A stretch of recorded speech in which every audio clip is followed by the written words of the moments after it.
Et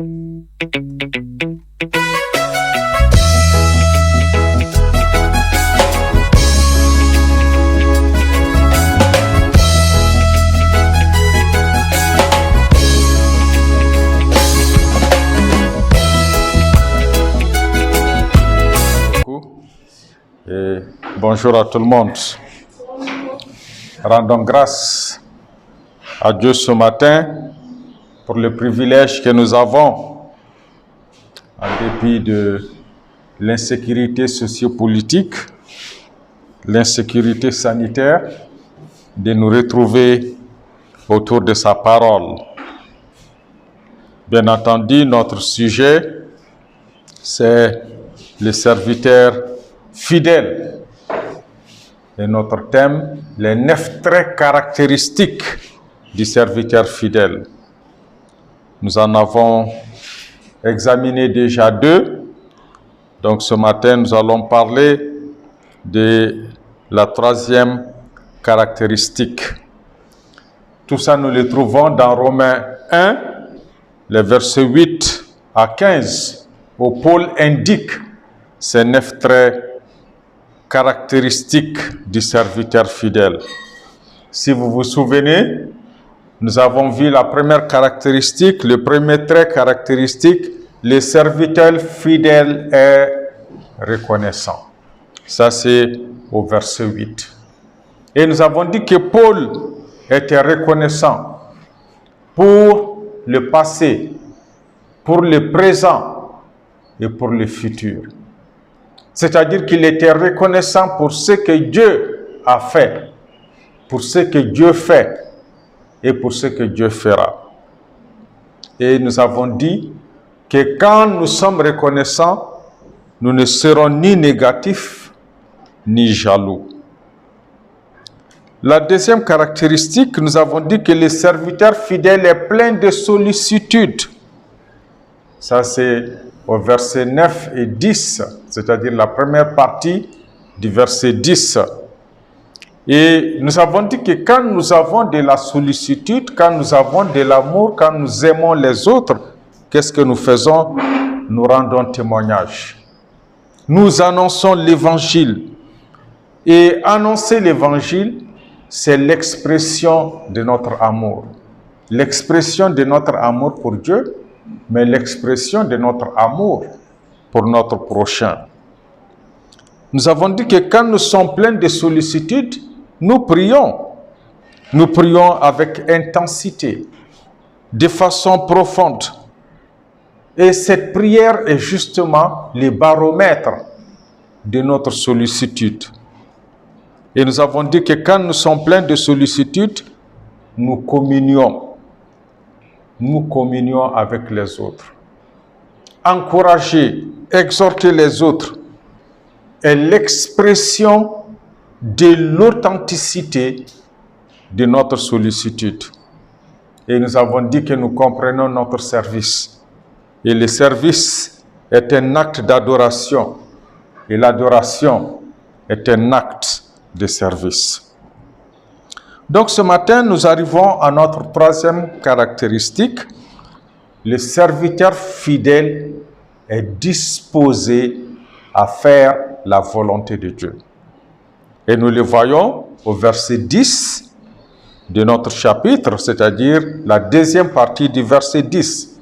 Si vous voulez, 10b, où il dit « Demandant continuellement dans mes prières d'avoir enfin par sa volonté, le bonheur d'aller vers vous. » D'avoir enfin, par sa volonté, le bonheur d'aller vers vous. Non seulement, nous avons vu que Paul priait pour les Romains, mais nous voyons ce matin qu'il est disposé à faire partie de la solution. Il est disposé à répondre à la prière. Nous sommes très souvent prompts à critiquer. Nous sommes prompts à avoir une longue liste de choses que nous voulons, à énumérer nos besoins. Mais nous sommes peu disposés à nous proposer ou à nous donner comme élément de la réponse. Nous voulons, mais qu'est-ce que nous-mêmes nous faisons pour faire partie de la réponse? Par exemple, nous sommes très souvent prêts et prompts de prier pour que le Seigneur envoie des ouvriers dans la maçon. Nous sommes prêts, nous sommes très engagés, nous sommes zélés à prier pour demander à Dieu d'envoyer des missionnaires pendant que nous-mêmes nous ne témoignons pas. Nous sommes souvent prompts à demander au Seigneur de bénir notre Église, de bénir ses activités, de bénir ses ministères, pendant que nous-mêmes, nous ne sommes impliqués en rien. Nous ne sommes engagés en rien dans l'Église. C'est toujours très attrayant et intéressant de prier pour que les autres effectuent le travail. Nous prions pour que les autres le fassent, pendant que nous sommes assis, pour que d'autres effectuent le travail du Seigneur. Si tous ceux qui disent qu'ils prient pour le ministère, pour l'Église, mettaient la main à la pâte, je crois que nous aurons une Église tout à fait différente dans ce pays. Mais nous ne voulons pas faire partie de la solution. Nous ne voulons pas faire partie de la réponse à la prière. Ce n'était pas le cas de Paul. Il priait, mais il était disposé à faire partie de l'élément de réponse.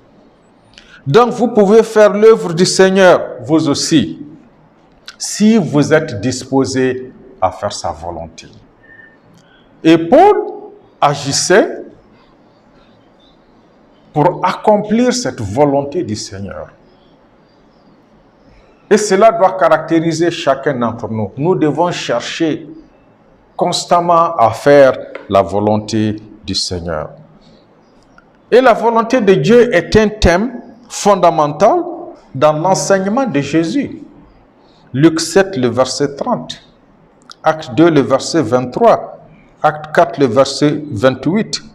Éphésiens 1, le verset 11. Hébreux 6, le verset 17. Parce que l'Écriture nous enseigne que Jésus lui-même n'agit pas selon sa propre volonté, mais il fait celle de son Père. Jean 5, le verset 30. Jean 6, le verset 38. Il a même dit que sa nourriture est de faire la volonté de celui qui l'a envoyé. Vous vous souvenez? Fatigué, quand les disciples l'ont invité à prendre un repas, un peu de nourriture, il leur a répondu: j'ai à manger une nourriture que vous ne connaissez pas. Les disciples se disaient donc les uns aux autres: quelqu'un lui aurait-il apporté à manger? Jésus leur dit: ma nourriture est de faire la volonté de celui qui m'a envoyé et d'accomplir son œuvre. Jean 4, les versets 32 et 34. C'est ça sa nourriture. Ma nourriture est de faire la volonté de celui qui m'a envoyé et d'accomplir son œuvre. Luc, l'évangéliste Luc, rapporte les paroles de Jésus à Gethsémani. Luc 22, le verset 42, voilà ce qu'il dit: Père, si tu le veux, éloigne de moi cette coupe.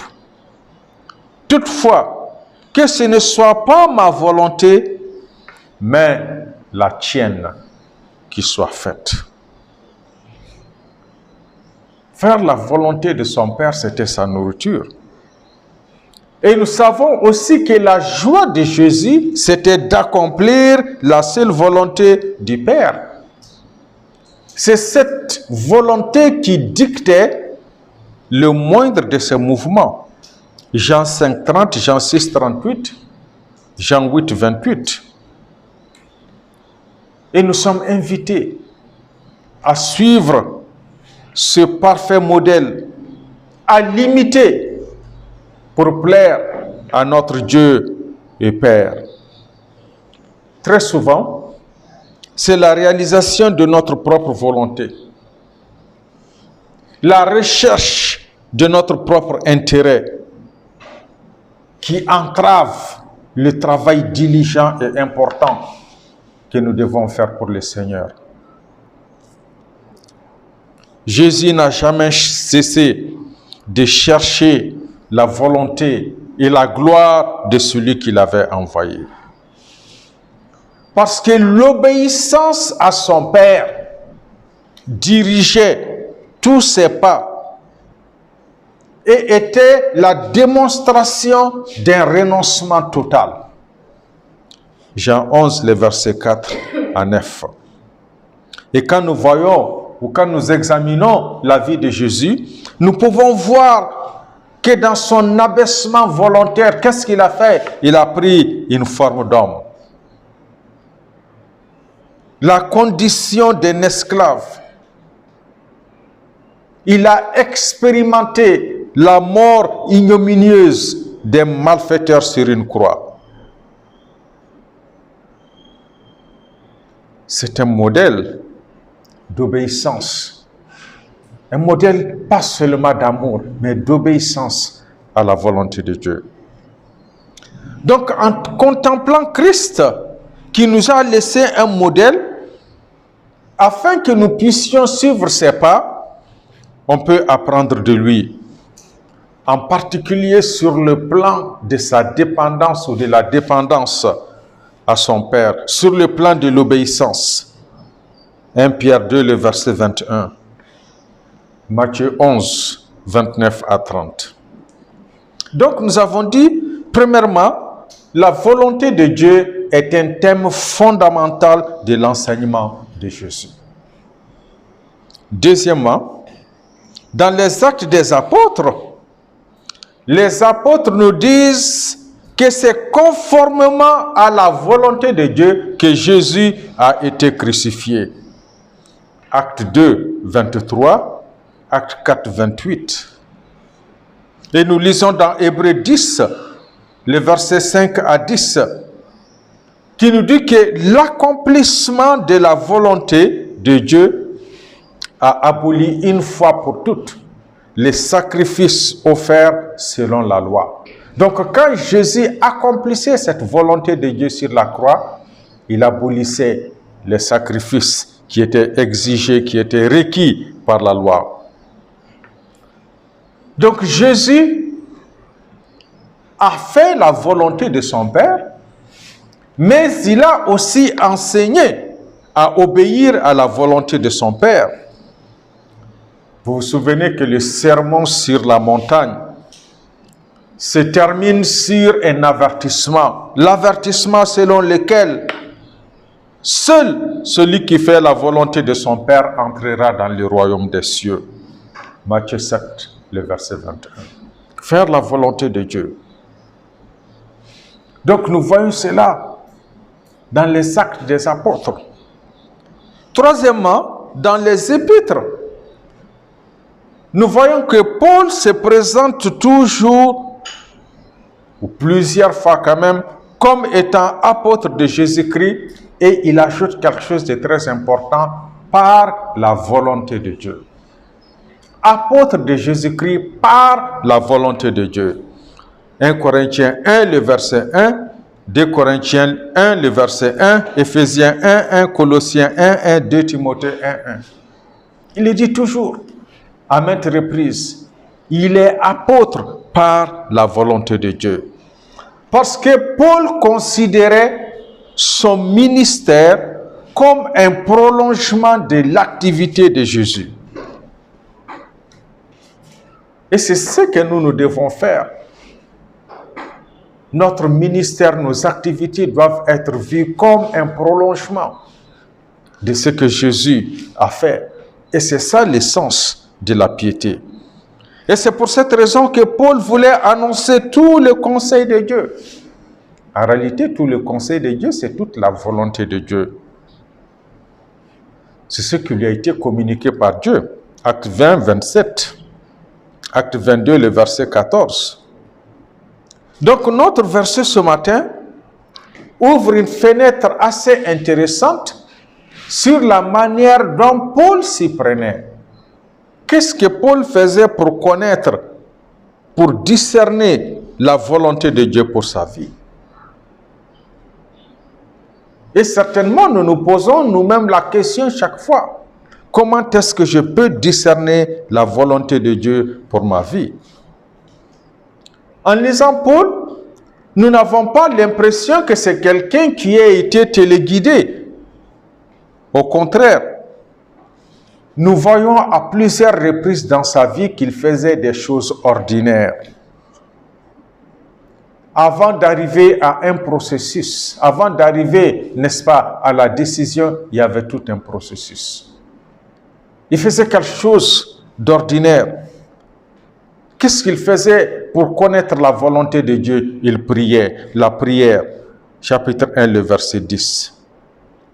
Il y avait aussi les désirs, chapitre 1, le verset 11, le verset 15. Il y avait les circonstances favorables, chapitre 1, le verset 10. Il y avait les circonstances défavorables, chapitre 1, le verset 13. Il y avait les projets, chapitre 1, le verset 13. Il y avait les devoirs, chapitre 1, le verset 14. Et il y avait la soumission, l'obéissance à cette volonté de Dieu, chapitre 1, le verset 10. Même quand c'était défavorable, il devait se soumettre, il devait se plier à la volonté de Dieu.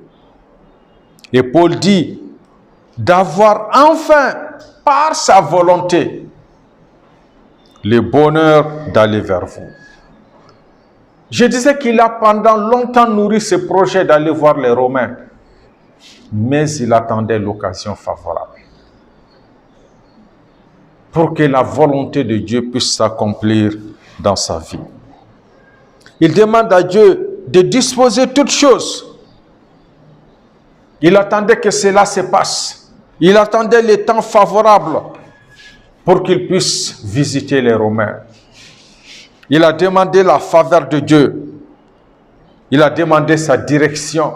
Il a demandé sa protection. Tout cela était inclus dans le fait qu'il attendait le temps de Dieu pour aller voir les Romains.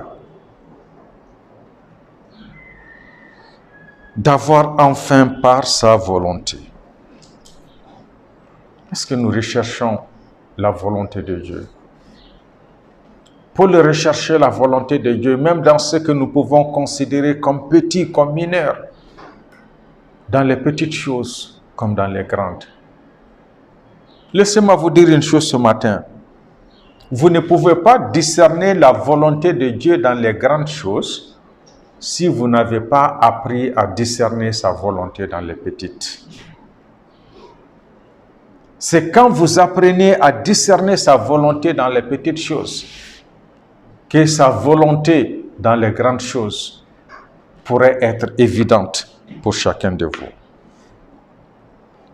Quatrièmement, tous les rachetés, nous dit l'Écriture, ont été par Jésus-Christ prédestinés à être adoptés selon les desseins bienveillants de la volonté de Dieu. Les desseins bienveillants de la volonté de Dieu. Éphésiens 1, le verset 5. Vous pouvez voir aussi le verset 11. Donc, nous sommes enfants de Dieu, nous sommes chrétiens, nous avons été rachetés selon les desseins bienveillants de la volonté de Dieu. Nous sommes nés de nouveau selon cette volonté. Jacques 1, le verset 18. Jean 1, le verset 13. Et qui est en contraste avec la naissance qui est due à la volonté d'un homme. Donc ce n'est pas par la volonté d'un homme, ce n'est pas par la volonté d'un seul homme que nous sommes devenus chrétiens, mais c'est par la volonté de Dieu. Et ce n'est pas la volonté de Dieu que les hommes périssent, mais sa volonté, c'est qu'ils viennent à la vie, qu'ils se répandent et qu'ils soient sauvés. Matthieu 18, le verset 14. L'Écriture nous exhorte donc à vivre selon la volonté de Dieu, à marcher selon la volonté de Dieu. Et pour les chrétiens, c'est clair. C'est offrir son corps en sacrifice vivant. C'est être transformé par le renouvellement de l'intelligence. Romains 12, le verset 1 et 2. Pour les chrétiens, c'est travailler à la sanctification. C'est s'abstenir de l'inconduite. 1 Thessaloniciens 4, le verset 3. Pour les chrétiens, se faire le bien. 1 Pierre 2, 15. Pour les chrétiens, c'est rendre grâce en toutes circonstances. 1 Thessaloniciens 5, 18. Et c'est pour cette raison que toute prière que nous faisons selon la volonté de Dieu est certaine d'être non seulement entendue, mais d'être répondue. Vous savez, je dis répondu, je ne dis pas exaucé. Dieu répond à nos prières. Et quand on dit répondre, Dieu peut dire oui, comme Dieu peut dire non. Et très souvent, on pense que répondre, c'est dire oui, c'est exaucer. C'est ce que les gens pensent très souvent. Oui, quand Dieu dit non, Dieu a répondu. La réponse peut être positive, comme elle peut être négative. Et Dieu répond toujours. Il répond par oui ou il répond par non. Il n'est pas silencieux, comme quelques-uns le pensent. 1 Jean 5, le verset 14. Cinquièmement, le chrétien est appelé à faire la volonté divine de tout son cœur. Éphésiens 6, le verset 6. Il doit le faire avec persévérance afin d'obtenir ce qui lui est promis. Hébreux 10, le verset 36. Et afin de demeurer toujours avec le Seigneur. 1 Jean 2, le verset 17. Ceux qui souffrent selon la volonté de Dieu peuvent aussi être certains que Dieu est leur protecteur parce qu'il est leur créateur. 1 Pierre 4, 19. 1 Pierre 3, 17. Et cette volonté de Dieu s'oppose pour le croyant à la volonté de la chair. La volonté de Dieu s'oppose à la volonté de la chair, c'est-à-dire à l'ancienne nature corrompue. Éphésiens 2, 3, 1 Pierre 4, 3, qui en fait accomplit la volonté du diable. La volonté de la chair accomplit la volonté du diable. Et nous sommes exhortés à accomplir la volonté de Dieu. C'est-à-dire, ce n'est pas celle de la chair, mais celle de Dieu. De Timothée 2, le verset 26. Donc, comme chrétiens, nous sommes exhortés à imiter Jésus, à imiter Paul dans sa quête de la volonté de Dieu pour sa vie. Dans les petites choses comme dans les grandes choses. Sixièmement, pour accomplir la volonté de Dieu, il faut la connaître. Donc pour accomplir la volonté de Dieu, il faut la connaître. Cette volonté révélée autrefois aux enfants d'Israël par d'autres procédés que nous ne connaissons pas, comme l'Urim et le Thummim. Cette volonté de Dieu est maintenant à la portée des enfants de Dieu. C'est à notre portée, à la connaissance de ceux qui ont reçu Christ comme leur Seigneur et leur Sauveur. Romains 1, le verset 5. Nous pouvons même être remplis, nous dit l'Écriture, de la connaissance de sa volonté pour marcher d'une manière digne du Seigneur et lui être entièrement agréable. Colossiens 1, les versets 9 et 10. Remplis de la connaissance de sa volonté. C'est ce que nous devons faire. C'est ce que nous devons rechercher. Être remplis de la connaissance de la volonté de Dieu. Dans Éphésiens 5, les versets 17 à 19 aussi, nous sommes exhortés à cela. Nous devons être constamment prêts à plaire au Seigneur. Attendre le moment convenable. Être attentif à ses instructions. C'est ça aussi, rechercher la volonté du Seigneur pour l'accomplir. Ne nous lassons pas au service du Seigneur et pour le bien de son assemblée. Romains 12, le verset 11. Et les disciples qui aiment et qui désirent suivre le Seigneur va toujours chercher à l'imiter, va toujours chercher à lui obéir, va toujours chercher à l'imiter dans son obéissance, c'est-à-dire imiter l'obéissance de Christ. Jean 8, le verset 29. Il cherchera certainement à montrer comme lui toujours plus de dévouement, de renoncement. Psaume 69, le verset 9. Nous devons vivre, marcher selon la volonté du Seigneur. Mais très souvent, nous prenons la volonté du Seigneur à la légère. Nous ne prenons pas le temps de prier. Nous ne prenons pas le temps de considérer. Nous ne prenons pas le temps de réfléchir.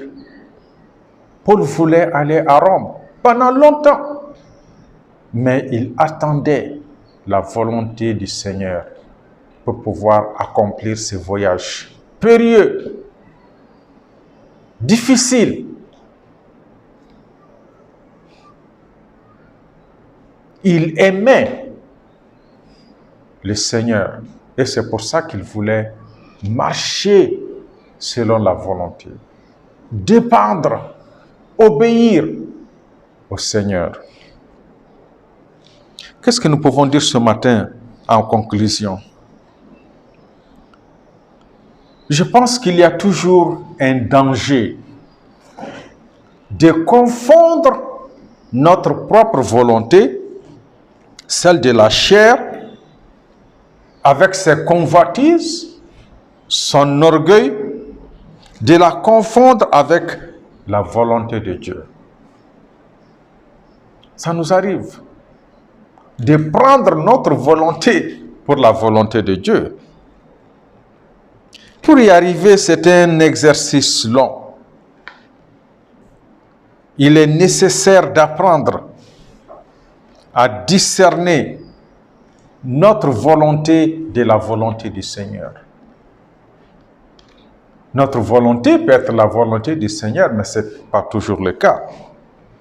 Mais ce que nous devons faire prévaloir ou rechercher, c'est la volonté du Dieu, la volonté du Seigneur.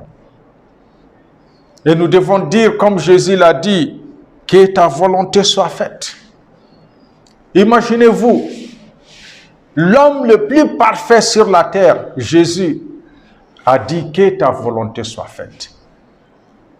Il voulait l'accomplissement de la volonté de son Père dans sa vie. Ceux qui sont en Christ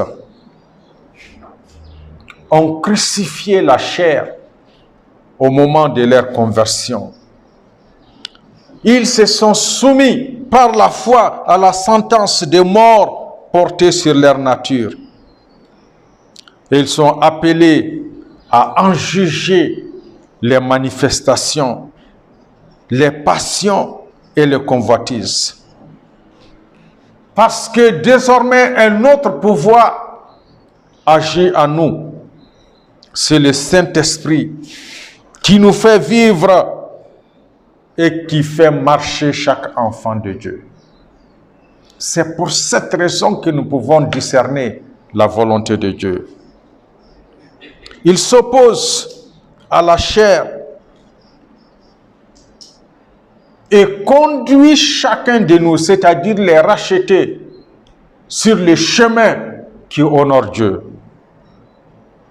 Il amène à la maturité son propre fruit, le fruit de l'esprit, qu'il est impossible de confondre avec le fruit ou les œuvres de la chair. Galates 5, 24, 25. Nous avons besoin en tout temps de l'aide de Dieu, de sa direction. Donc ça veut dire que nous devons constamment rechercher la volonté de Dieu. C'est de toute importance pour accomplir la tâche, le service, la mission qu'il nous confie. Ce que Dieu nous confie doit être fait selon la volonté de Dieu. C'est-à-dire, ça doit être fait selon les termes de référence de Dieu. Ce n'est pas selon nos propres termes de référence. Et c'est pour cette raison que je dis que c'est de toute importance. Nous ignorons certainement ce qui nous attend sur le chemin, mais nous savons que Dieu le connaît d'avance. Nous avons un cantique que nous avons l'habitude de chanter. S'il faut traverser le brûlant désert, Dieu sait le chemin d'avance. Donc il connaît le chemin d'avance. Et Job l'a dit, il l'a expérimenté. Job 31, le verset 4. Ce matin, chacun peut se placer devant Dieu dans la prière et recevoir la sagesse et la force pour le combat jour après jour. Chacun de nous peut venir à Dieu dans la prière et demander sa volonté pour notre vie. Et tout doit se faire, tout doit se dérouler sous la direction de la parole de Dieu, éclairée par le Saint-Esprit, afin d'honorer le Seigneur. C'est ce que nous devons faire. Est-ce que nous recherchons la volonté de Dieu? Paul pouvait dire aussi, soyez mes imitateurs, comme je le suis de Christ. Est-ce que nous voulons imiter le Seigneur en recherchant en toutes choses la volonté de Dieu? C'est l'exhortation de Paul ce matin pour chacun d'entre nous. Que le Seigneur nous aide donc à marcher, à rechercher en tout temps, en toutes circonstances, en toute occasion, sa volonté. Que le nom du Seigneur soit béni. Nous allons prier. Notre Dieu et notre Père, nous venons encore à toi ce matin pour t'exprimer notre gratitude. Et nous savons que c'est par ta volonté que nous sommes ici. C'est par ta volonté que nous sommes réunis en ces lieux. Et nous te supplions de nous aider, Seigneur, dans notre marche de tous les jours, à t'honorer, à t'exalter, à te glorifier et à rechercher ta volonté pour l'accomplir. Ta volonté qui est bonne, qui est parfaite, qui est agréable. Seigneur, nous t'aimons. Nous voulons dépendre de toi. Nous voulons que ta volonté s'accomplisse dans la vie de cette nation. Que ta volonté s'accomplisse dans la vie de chaque Malien. Et tu nous dis dans ta parole, ta volonté, ce n'est pas que les hommes périssent, mais c'est qu'ils se répandent, c'est qu'ils soient sauvés. Nous prions pour notre nation, afin que tu visites aujourd'hui chaque Malien et chaque Malienne, que tu agisses de façon puissante dans leur cœur, dans leur âme, dans leur esprit, pour les amener à une repentance véritable. Seigneur, nous savons que nous ne pouvons pas les convertir. C'est toi qui les fais par ton esprit. Donne-nous d'être des instruments que tu vas utiliser pour faire connaître ton Fils Jésus-Christ aux hommes, aux femmes et aux enfants de cette nation. Nous voulons dépendre de toi. Nous voulons faire ta volonté. Nous avons déjà ta volonté qui est claire pour la vie de chacun. C'est de vivre dans la paix et dans la sanctification. Et nous voulons te bénir ce matin, parce que tu vas bénir aussi le reste de cette semaine. Tu vas nous protéger, tu vas nous garder, tu vas nous assister et tu vas pourvoir à tous nos besoins. Nous nous recommandons à ta grâce. Bénis chacun de tes enfants ce matin ici. Nous t'avons demandé toutes ces grâces dans le nom de Jésus-Christ, ton Fils bien-aimé, notre Sauveur et notre Seigneur. Amen.